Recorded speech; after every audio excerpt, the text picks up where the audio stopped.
All right, welcome again, Fun Education Network. We are reading a book called Nelson Mandela. So hopefully you enjoy. Beautiful pictures by Kadir Nelson and words by Kadir Nelson.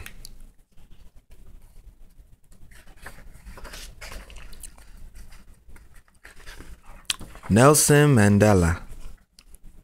Words and paintings by Kadir Nelson.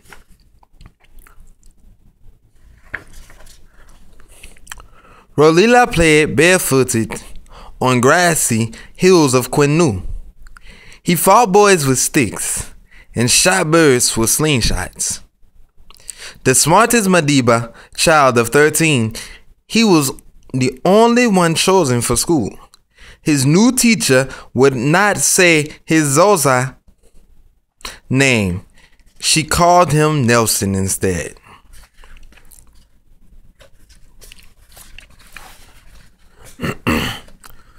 The chief held counsel to warriors, medicine men, farmers, and laborers. The elder ones told stories of old Africa. For centuries, Tembu, Pando, Xhosa, and Zulu peoples lived in the mountains and valleys of Africa. The land was bountiful, fertile, and rich. The people hunted, fished, and raised crops, living in relative peace.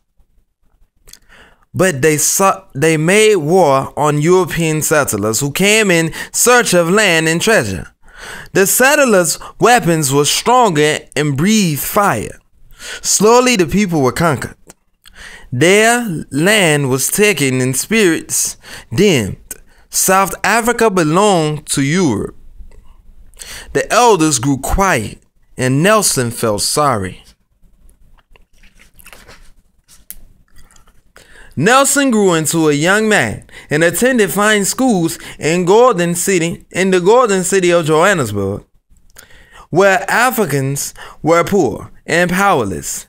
Nelson became a lawyer and defended those who could not defend themselves.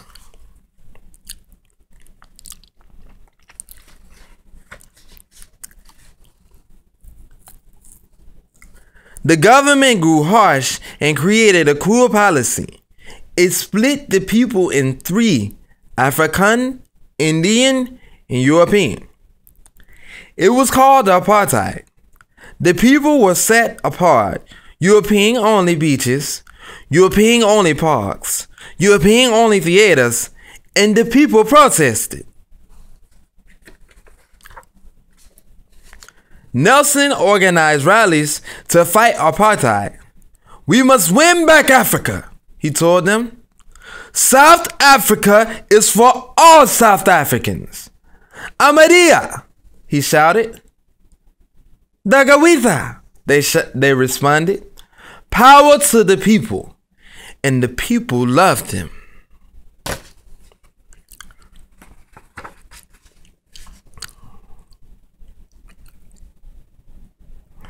Speaking out was against the law, and Nelson was arrested and jailed for a fortnight with 100 men. They danced and sang, calling the ancestors to join the fight for freedom. "Mandela, Ngawitha."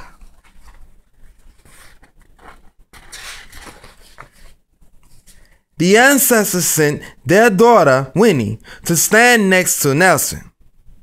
They found love and married and welcomed children into the world. Together they stood and fought apartheid. The state vowed to put Nelson in jail, and he went underground. He wore different disguises and lived in the shadows. Empty flats, farmhouses, and bedrooms of friends became Nelson's home, while he organized more rallies and protests. The police put out a warrant for his arrest, but they could not find him.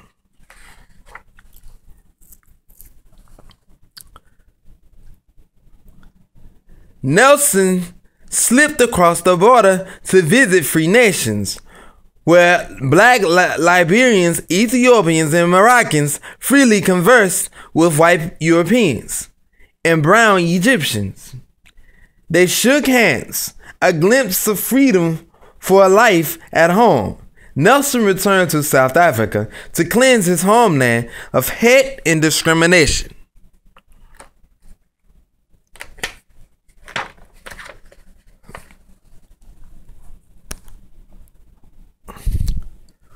With a vision for peace and harmony, Nelson felt renewed and ready to fight for freedom. But on a drive to town, he was captured, arrested, and taken to jail. The people cried, "Free Mandela! Free Mandela!" Wet paint and posters covered the South African walls.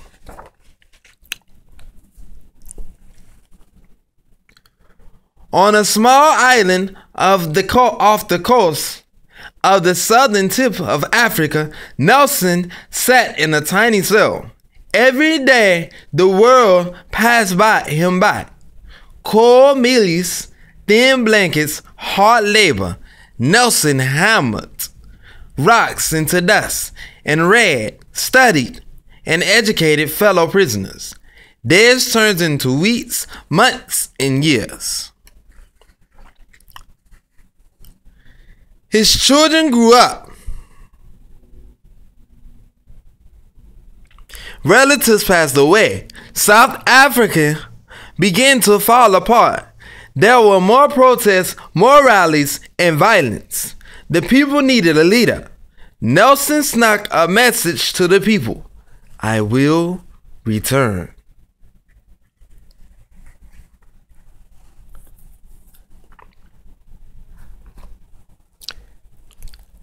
As years passed, the world pressed South Africa to change. The new president agreed, and European-only signs came down. Beaches, parks, and theaters opened.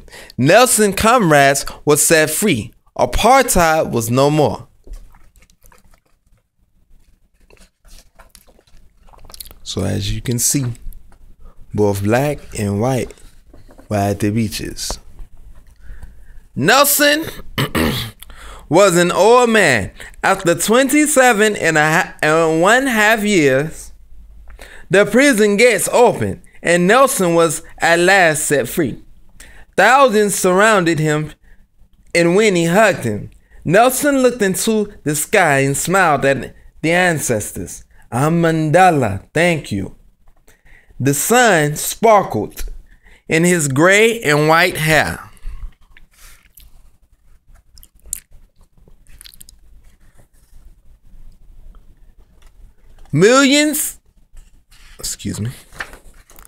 Nelson stood proudly with the wind at his back and spoke to a colorful sea of people. "We must forget our terrible past and build a better future to South Africa. Let us continue to fight for justice and walk the last mile to freedom."